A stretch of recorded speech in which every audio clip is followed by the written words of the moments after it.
Okay, so AI is here, and let's be honest, it's about to completely change the world of work. But you know what? The real story here, the one that actually matters, it isn't about the fancy code or the complex algorithms. Nope. It's about us. It's a human challenge.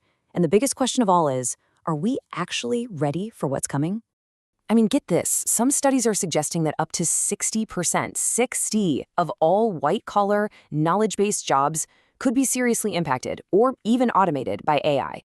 That is a staggering number. Think about that for a second.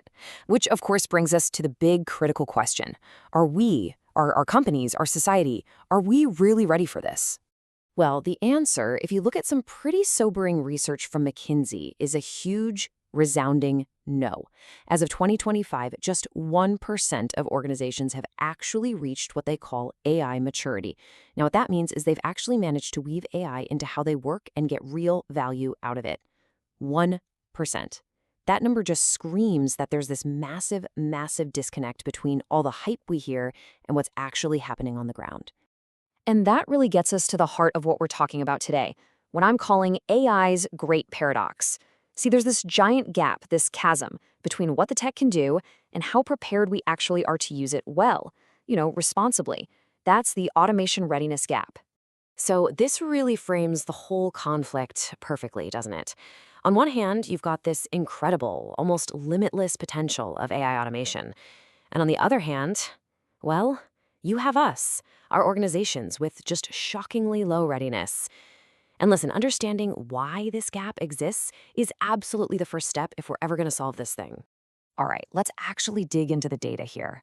Now, you'd think that in leading sectors like tech and finance, where the potential for automation is just huge, they'd be all over this, right?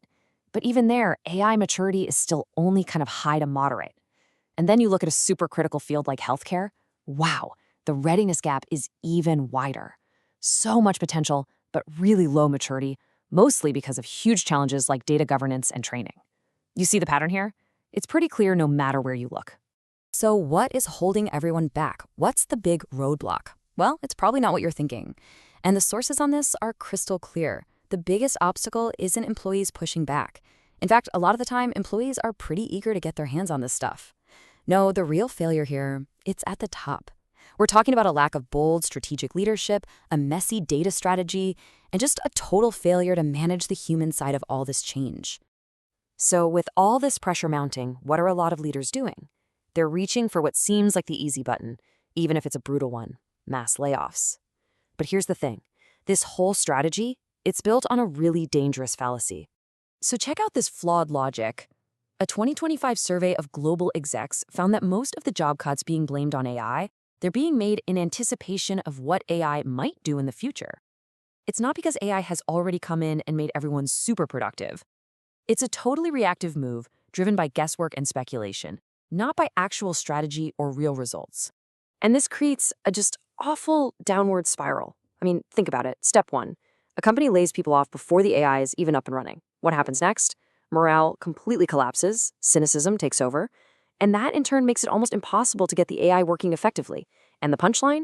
They often end up in the embarrassing and expensive position of having to rehire for the exact skills they just got rid of. It's a totally self-defeating cycle. And of course, we just cannot ignore the human cost in all of this. I mean, we've all seen those horrible headlines, right? Companies doing mass layoffs over a Zoom call, employees figuring out they're fired because their laptop access is suddenly gone. This isn't just bad PR or poor taste. It's a fundamental ethical failure that completely demolishes trust and can permanently wreck a company's reputation. Okay, so if mass layoffs are the false solution, then what's the real one? Well, the answer isn't just about picking a different strategy. It actually requires a complete shift in how we think about this entire problem. And that brings us to an approach called human-centered AI, or HCAI for short. The philosophy behind it is actually really simple, but it's also profound. It says AI should be our partner, not our replacement. It's all about designing and using this tech to boost our skills, our creativity, and even our well-being. And this right here captures the core idea perfectly. We have to shift our whole mindset. We have to move away from replacement, which basically sees people as a cost to be cut, and move toward augmentation, which sees people as assets to be empowered. And let me be clear, this isn't a technical shift. It's a philosophical one. Now, human-centered AI isn't just some vague, feel-good concept. It's a real framework built on concrete actions.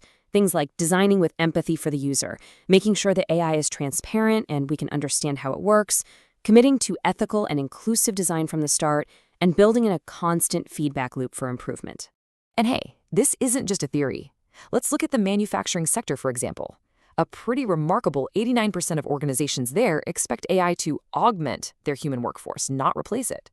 This chart says it all. The smart leaders are already betting on a future where humans and AI work together, where the tech supports our expertise. Okay, that sounds great, but how do we actually make this human-centered vision a reality? What are the real, practical steps that leaders need to be taking, like, right now? Well, this is the path forward. When you boil it all down, a responsible AI transformation is all about investing in people. Simple as that. It means we have to redesign jobs to focus on the things that humans are amazing at. Creativity, strategic thinking. It also means we need to pour resources into reskilling and upskilling, get our data foundations in order, and build truly hybrid teams where humans and AI can accomplish way more together than either could alone. And hey, for anyone out there thinking this whole human-centered thing sounds a little soft, well, the data proves it's also just plain smart business. The organizations that have high AI maturity, the ones who are getting this right, they are more than twice as likely to keep their AI projects actually running and delivering value for 3 years or more. It turns out that doing it the right way is also the most profitable way. And that brings us to the final and maybe the most important point of all. The technology itself, it doesn't have a pre-written destiny. The future of AI isn't some certainty that we just have to accept. It is a choice that we have to make. Whether all this leads to a future of shared prosperity or one of deeper inequality, that's on us. So the question I want to leave you with is this: what choice are we going to make?